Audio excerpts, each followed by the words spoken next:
What's the most painful thing someone ever told you? Story number 1. Because my main motivation is love and yours is money, said to me by my best and only friend at the time. For context, she was living in my house, not paying rent, dirtying all my dishes, blasting her TV and music, and slamming doors. When I was trying to sleep, and even once leaving the door and gate open, my dogs were all outside when I got home. Meanwhile, she was chasing after men who mistreated her, and I was having panic attacks. Because I worked 12-hour shifts and couldn't make ends meet, she moved in to supposedly help me, but ended up being a freeloader who owed me hundreds by the end. The dogs in the yard was the last straw. And I think it's so shitty because I offered her a place to stay because I loved her. I was in debt keeping sick, old animals alive because I loved them. Love was what was causing my anxiety to skyrocket because I felt like if I didn't keep everything together, I was letting everyone I loved down, and the fact that I had shared so much of my worry with her, and she just thought I worked so hard and asked her for rent because my motivation was money. No way. Story number 2. For me, it was last year when my fiancé implied that he was falling out of love with me. I'd been feeling like things were off for a while, and I looked him dead in the eye and said, "Do you still love me?" He teared up a little, hesitated, and then replied, "I don't want to lie to you." That crushed me. He wasn't falling out of love with me, he was just going through a tough period with his mental health and was confused on how he felt about everything and everyone in his life. We went through this difficult period of almost daily emotional, mental health discussions for about 4 weeks. He took time and space to figure things out in his head, and then everything got better than before. We're great now. But that line was one of the scariest things I've ever heard, and I really hope I don't ever have to hear it again. Story number 3. I wore a tank top in my house when I was 12. I developed a little earlier than most girls my age, so it was probably a little tight-fitting. My older brother had some friends over, and I watched them play video games in the living room. My dad came home, took one look at me, and pulled me up to his room. He handed me a calendar and asked me to circle any date within the next year. I asked him why. He said he guaranteed I'd be by whatever date I picked. Story number 4. My dad once came home from work, took one look at me, and told my mom, "Put some decent clothes on her. I'm a man, for f***'s sake. I don't care that she's my daughter. A man has urges." I didn't understand. I couldn't, and my mom was so embarrassed and crying. She told me I didn't do anything. She told me to forget what my dad said, but she also never left me home alone with him ever after that. I was wearing jeans and a tank top with a bra. I was 14. Story number 5. I got saw by my mom's boyfriend 6 months after the fact. I decided to finally open up to my close friend about why I called her before I hopped in the shower and asked her to keep talking to me during my showers. It was soothing to have her presence, and because I knew he wouldn't touch me if another person was there.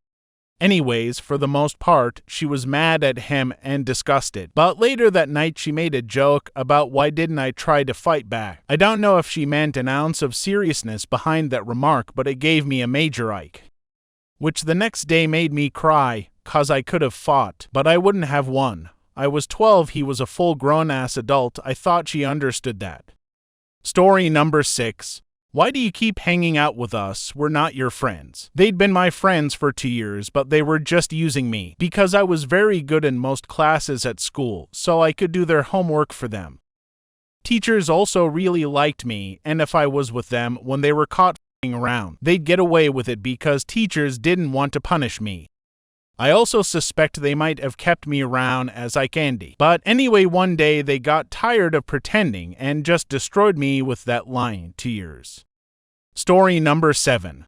I had just picked up my senior high school yearbook and was opening it for the first time at home. In the kitchen with my mom, I saw there were pages and pages bought by parents to write personal messages and dedications to their graduating child. I asked my mom, "Did you and Dad do one of these for me?" "No," she said. "We didn't have anything nice to say about you." 20 years later, she still says things like, "I've been trying to avoid you." But she wonders why my much younger sister has basically cut contact with her. Story number 8. I've always wanted a boy. I spent entire my pregnancy thinking you were one, so when you came out, and the midwife told me you're a girl, I didn't want to hold you. In fact, it took me 2 hours, until I even accepted to see you. All my life I was just tolerated at home, even worse when she had her son 3 years later. I grew up being a daddy's girl. He was thrilled to have a daughter, which made her resent me even more. Nowadays she wonders why I'm hardly visiting her. Story number 9. My dad telling me what he was never supposed to tell me. I spent the first few weeks of my life in foster care because my mom had gotten a fellowship to Yale. So she left with her other boyfriend to go start school there. Suddenly so much made sense. That feeling of being unwanted that some of my life held, it was real. I learned this last summer. I'm 58. Story number 10. That my ex didn't love me anymore, if he ever did, and was breaking up with me.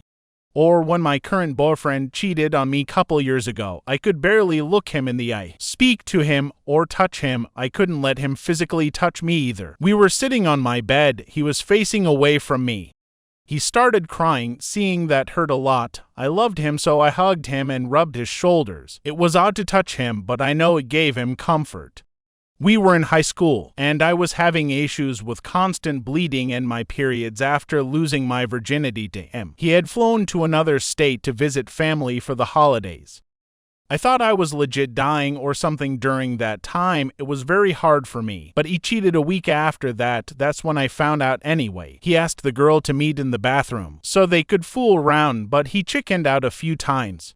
I texted the girl, and she said, I don't want to be the reason you to break up or something similar. We're doing much better and he knows he fucked up, just a stupid teenager. Story number 11. My ex-husband told me, no one is ever going to put up with your shit like I do, so good luck finding someone else if you ever leave me. That struck such a painful nerve of insecurity for me that I ended up staying about 2 more years because he made me feel so unworthy of anyone else, and I was stuck with him and was supposed to feel grateful for him. I did ultimately leave him, filed for divorce, found stability and peace within myself, and now I have a damn good man, a house I bought by myself, and a beautiful daughter. I finally have everything I dreamed of that he tried to destroy within me. Story number 12. I've only had long-term relationships with and loved to guys. I'm in my 30s. My high school sweetheart and I broke up after 2 years, I think was a few, and he started dating again. He was dressed up one afternoon and I asked him why. He said it was to take a girl to a restaurant. I asked why he never took me to nice places like that when we dated. He said, you're the kind of girl you bring home to not the kind of girl you bring to nice places.